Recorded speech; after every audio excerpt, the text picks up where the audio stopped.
It's a mind-blowingly beautiful film. That's in no small part thanks to the clothing and the extraordinary construction of these beautiful sets.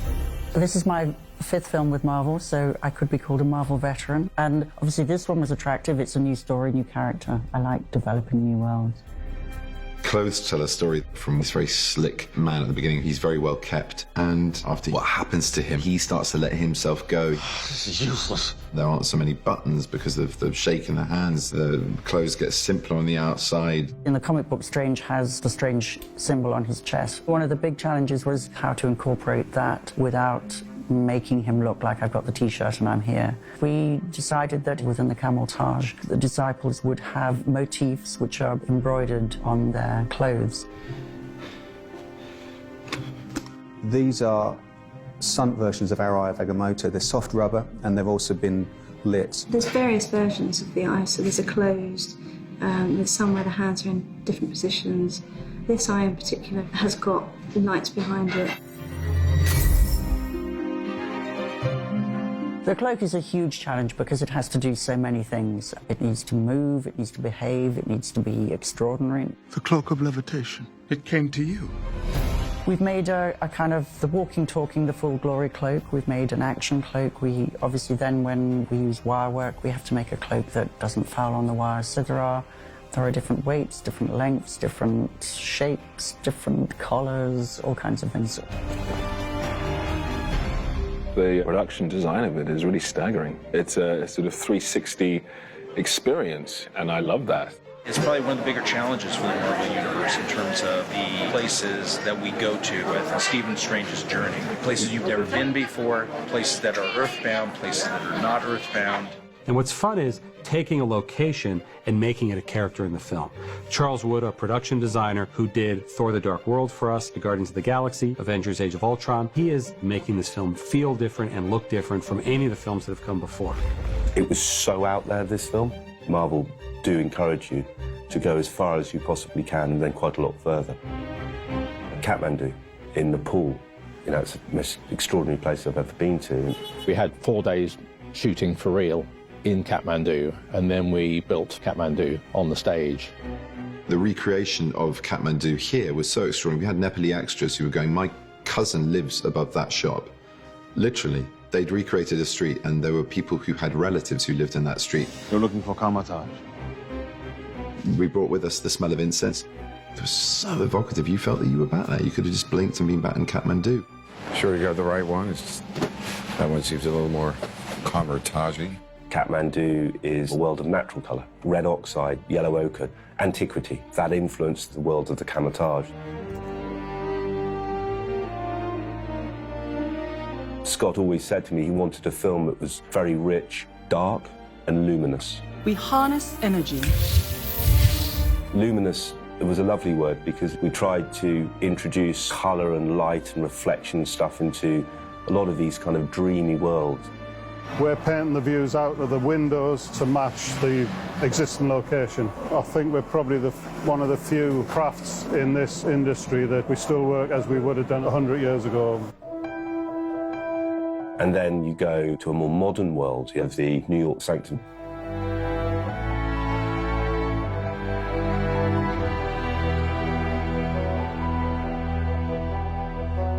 The Sanctum Sanctorum is right there on Bleecker Street in Greenwich Village, where it's been since the early incarnations of this character in the comic books. That's one area which the comic books did show us, but what we wanted to do was give it a twist. So we tried to come up with a slightly odd mix of architectural styles. You can't quite put your finger on when this house was built. This Sanctum Sanctorum is utter magic, no pun intended.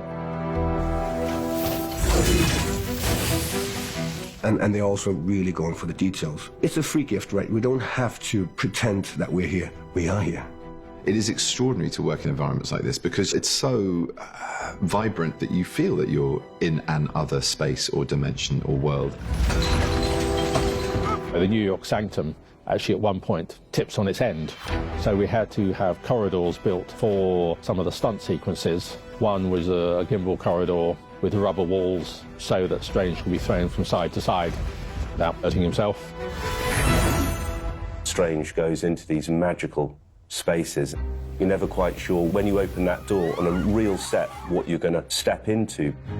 We went on several scouts to Hong Kong and wandered around and looked at the architecture and looked at how people live on a commercial level as well. The big challenge was scale. I wanted Benedict to walk into it and go, oh, you know, oh my God. Action!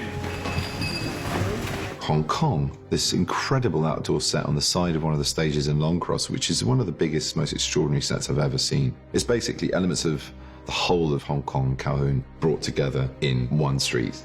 We sort of matched about, I don't know, 60 or 70 buildings and created this 600-foot set. Basically, you could cook some food at those stores. You could go and have something mended in one of those metal workshops. You could have a card printed in the paper shop. They're all functional machines. It's just mind-blowing. Every set is a sublime work of art where you can just turn anywhere, act anywhere. It gives endless scope for creating the best possible version of those scenes on the page into a cinematic reality. For someone like me, you couldn't be in a better situation because you can explore so many different worlds, even within one film. Every single set is a reminder of how big a universe you're part of, how big a franchise you're part of, and it's utterly inspiring.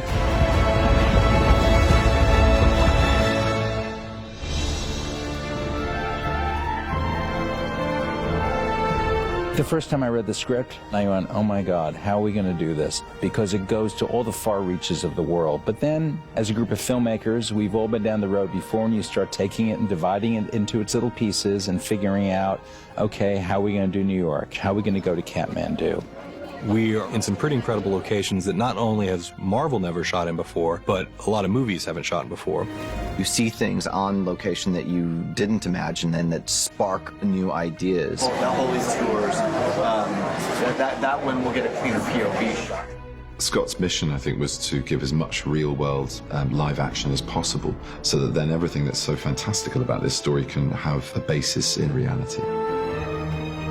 Kathmandu in Nepal is this amazing, beautiful, vibrant, chaotic city of 2 million people nestled amongst the Himalayas. And we went there and we found this incredibly big city, jam-packed with people and noise and life.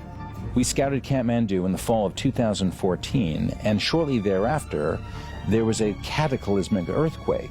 And we had fallen in love with the city and the people, and there was a real concern, would it be safe for us to go there? We felt it was the right thing to do. And the people there opened their hearts and their homes and their businesses to us. Hit it. How to play singing balls. You don't hit it like that. What you have to do is...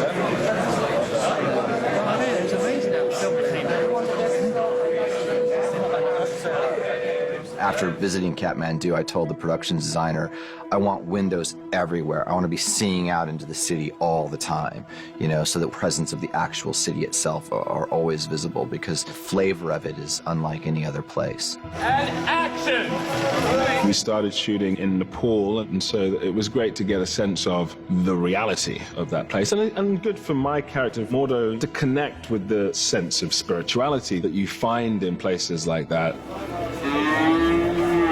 There's no place on the planet like Kathmandu. You know, it is a city with virtually no Western influence. It is so deeply mystical and religious in the most peaceful, beautiful, colorful way. We filmed on what's called the Monkey Temple, which is right up on this hill.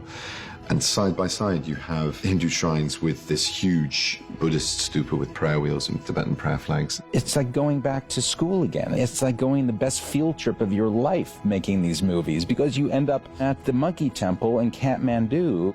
It's been kind of a wild day. This is still very much a working temple. We're very much throwing ourselves in the real Kathmandu with all the citizens hustling and bustling around us. And having to work our way through all that, which is a challenge, but also gives you so much in camera as you get the real sights and sounds and excitement of the city. And for me to be having my first outing as this man who's right at rock bottom, who's completely broken, looking for some answer in such a spiritual place, was wonderful. And it made acting very easy. Kamertage. So today we're actually throwing Benedict into the mix and carrying a camera around behind him, sort of covertly disguised as he mingles with the real population here. We were filming outside, in and amongst the Nepalese people and monasteries, and meeting monks. Being able to wander around the streets of Nepal was fantastic. We had crowds come out on the street there who were adoring crowds. When they saw Benedict, they went nuts. You guys see Benedict? Even the Nepalese recognize him here, even with a long beard. By the third and fourth day, it was ridiculous, but sort of extraordinary. But it's very flattering and very good fun. It was nice to say hello to a few fans as well.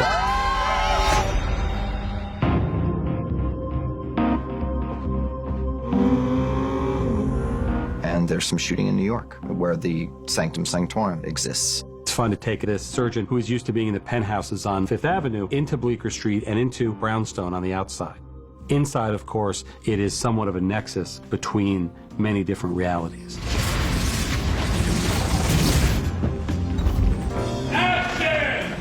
In the Marvel universe, New York is very important. We've had movies set in New York before, like if you look at Captain America and the Avengers. But Doctor Strange may be right up there with any one of our other heroes when it comes to his identity being with New York. We happened to be shooting right outside a comic book shop, and I said, Benedict, you should pop in there, and he said, I should, shouldn't I? Everyone looking at me and... Yeah, I absolutely need a picture of this. Sorry. This is great. And I filmed them on my phone walking into the comic book shop and saying hi to the guys that worked there. It was amazing. Okay. So nice to meet you. Thank you so much. Absolutely. Thank you. Nice to meet you. See you guys. We love the idea of really shooting New York for New York, because you can't fake that anywhere else.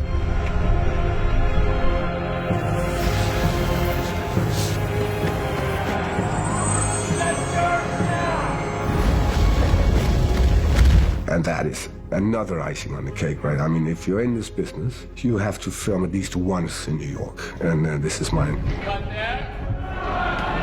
That's how you do it. Ladies and gentlemen, that is a picture wrap on Benedict Cumberbatch. He's a New Yorker. Doctor Strange is a New Yorker, and we're definitely going to make that a big part of his journey.